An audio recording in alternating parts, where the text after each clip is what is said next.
for the serious gamer. Hello again, Next Gen Tactics. geirbiscohn here with more mag, and this time I'm on SVER. Basically, this is a SVER account here of mine, geirbiscohn 3. I made it back when my clan was doing the veteran thing, going from faction to faction, getting their platinum trophies and all that fun stuff, which I am not concerned with trophies and all that. I just want to play games and have fun, and to me, having fun did not mean not deleting my character, but getting to level 60 and then starting over again from level 1 and not being able to go back to level 60 until I reached it again, if that even made any sense. Basically what I did was I kept my level 60 Valor character and then just started a new one and made it on SVER to play with them over there. So recently I've gotten back into my SVER character just because I wanted a change of scenery. I wanted to be able to play by myself without having all kinds of friend requests coming in and without having all kinds of messages coming in and asking why I wasn't, whatever. And so here I am, playing on SVER. Playing a game of Domination. We're on attack. I know that Spiderbite did his series on SVER back when Mag first came out, and but if I'm not mistaken, I could be wrong, but I believe that most of the Domination videos that he had were of defending. And this is probably my favorite map, second favorite map in the game, next to Raven's acquisition map. I like attacking that map, and I love attacking this map. This is Raven's map, of course. We're attacking it. And if you've seen my first video, my Domination video from Valor, where we're attacking on SVER's base, you can really take the same tactics and the same ideas and apply it to any Domination map. And as you can see, what I'm doing here is I'm going around the right side and I'm flanking, and we're going after the bunkers first. The bunkers are the enemy's forward spawns, and you want to take them out before you even think about doing anything else. I mean, once their forward spawn bunker is taken out, especially after you've taken out the turret, like basically the first thing in this video that I did, if you want to rewind and see it again, you can do that. I took out the turret with my RPG, because those turrets will just mow you down.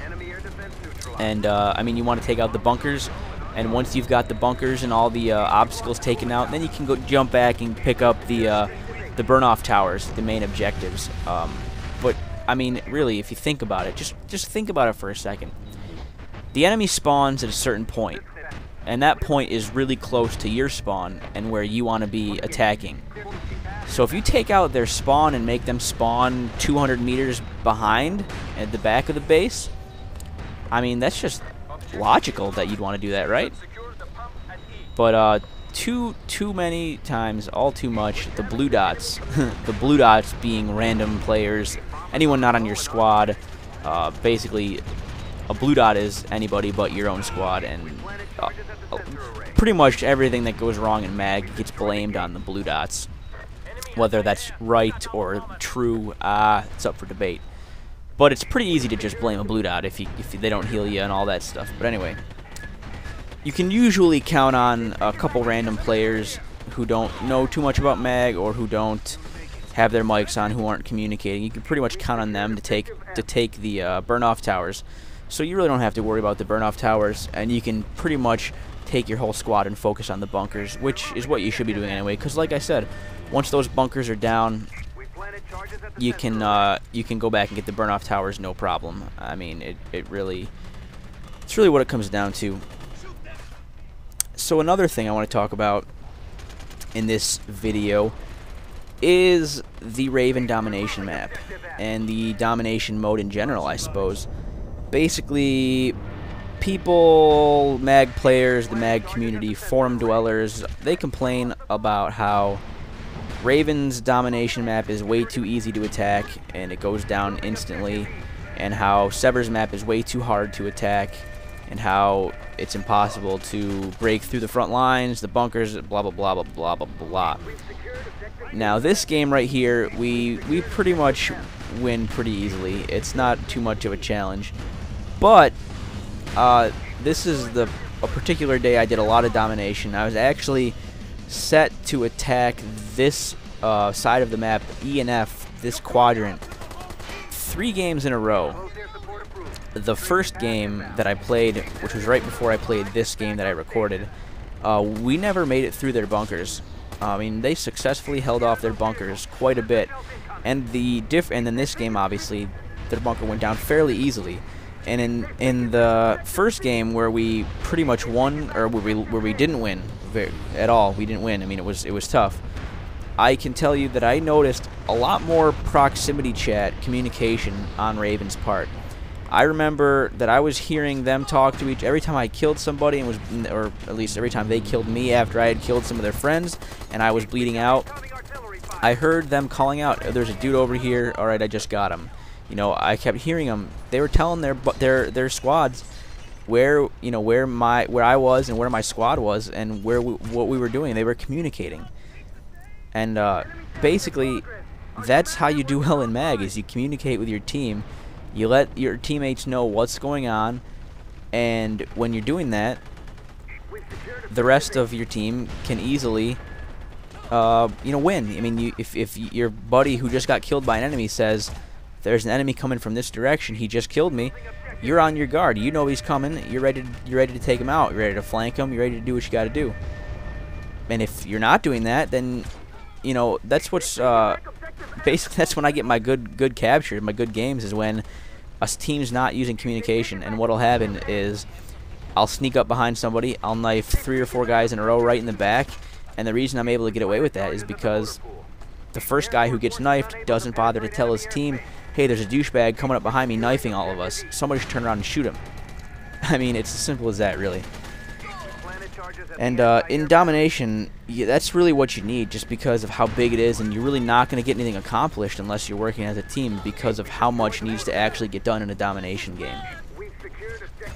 I mean, there's 4 bunkers that need to go down, and if you don't coordinate with your squad, at the very least with your squad, but more so, you're going to want to collaborate, cooperate, coordinate, 3 C's of Mag right there, with the other squads in your platoon. If you got a platoon leader, if you got your squad leaders on the platoon chat where you're communicating with the other squad leaders, you can successfully say, "Hey, I want all 4 of our squads to stack up on this side of the map. We'll go after this bunker first, and then we'll take out each." I mean, that's really, if you saw my other video, you know, you got to go for each bunker one at a time, take them out, and if you do that as a full platoon, 8 groups or 4 groups of 8 players, 32 players going after one bunker, there's no way you're going to lose. Another thing that people like to whine about Domination is the map balance.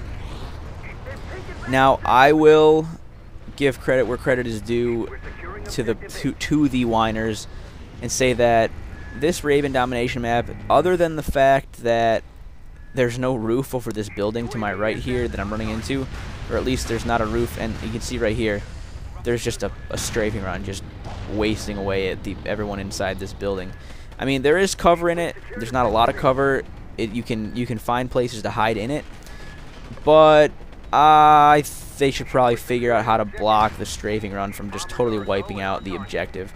I mean, I don't have a problem with the way this is here, except for the fact that on the other 2 Domination maps, all the objectives are 100% roofed and covered. Maybe Raven, based on all the players I've met in Raven and the games I've played in as Raven, if anybody's going to have a roofless objective, it should probably be SVER, not Raven, just because SVER tends to have the good players, and I understand that that's not necessarily 100% true. If you'll watch my Raven video that I submitted to NGT, and it should be up, I talk about it more so in that video about the caliber of players that I tend to run into on each faction. Like I said, it just seems that the better players tend to gravitate towards SVER, not because of map balance or any of that, just because that's where they are. You know, that's where they decided to call home. Couple of the really good clans in Mag are on SVER. There's definitely a lot of really good Raven players, but like I said, it's just the random players. Raven, I don't know. I'm just kind of rambling at this point. But yeah, I mean, the fact that this map doesn't have a roof over the objective is what makes it kind of tough for Raven. But otherwise, I mean, the same tactics if the same tactics get applied to each map and each mode, you're really not going to have too much of an issue successfully defending or successfully attacking. I mean, it really is much more about the teamwork and about the communication element than it is about any advantage that one map may or may not have over another. If you've got the bottom line is basically if you've got a good squad, then you're not going to really have any problems. So that's it for me, guys. Thanks a lot. Subscribe to my channel and be on the lookout for more content from me. Thanks a lot. Later.